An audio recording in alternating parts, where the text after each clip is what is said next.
Well, it's an interesting question because it really is, for a conference, we've been actually quite disenfranchised with all the conferences that are out there on the medical affairs arena for the last couple of years, especially the commercially driven ones. This group here, obviously being created by medical affairs professionals, gives us an opportunity to really understand what's going on and interact with people. So that for us was a no-brainer. So we just decided we would come forward, we would participate in this. So I think the format has been very good. I think building as many workshops as possible into the format is very good. Not just sitting in the audience and watching speaking heads go up and talk about different things.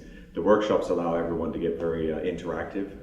I've seen, sat in a couple of the workshops and just watch people break into groups and get flip charts out and start scrolling through things. I think that there's overall, as the first conference, they're trying to take a lot of issues and try to boil them down. As time progresses, we'll be able to focus on different things and perhaps get very deep into certain areas and not as broad, but a little bit narrower and a bit more deep. Well, I have to say I was pleasantly surprised when I got here, because I half expected it to be the board and a few other people mingling around, and it's actually very I think it was over 100 people there, 120 people maybe. That was very exciting for us. So that shows that there's enthusiasm for this. So now I think the most important thing is to drive that excitement through each of the companies and get people to participate. We spoke to a lot of people for the last couple of months prior to the meeting that were not able to attend because of conflicts and things like that, but they were very interested. So I think there's a lot of interest in doing that. So I see it potentially growing into something as big, maybe not as big as the DIA, but certainly much bigger than what we see today. So I think that's probably the most exciting thing, because you get enough people together and then you're actually going to be able to create some change in the industry. Well, it's actually a conversation I've had with just about all of the ELC members so far.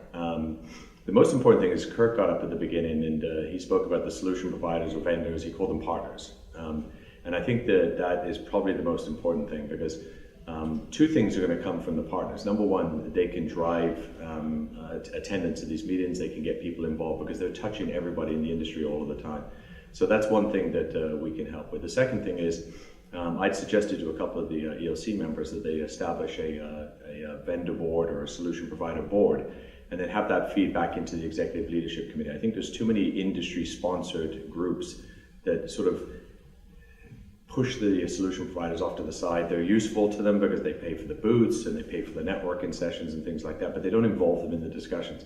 I think some of the most dynamic information that's going to come up on the podium in future meetings is going to come from solution providers working with people in medical affairs, where they've been able to demonstrate ways in which they've been able to put things to use. And that's really going to open people up, because the average medical affairs person, maybe have 3, 4, 5 companies. I mean, that's a lot. The average solution provider is working with 15, 17, 20 companies. So that's a lot of perspective that can be fed into it. So I think that's something that will work very well. And as we go forward, we'd like to have a place at the table in how things evolve. Obviously it has to be managed appropriately so that it just doesn't become a promotional forum. And I think that this meeting has proven to be a good example of how to do that the right way.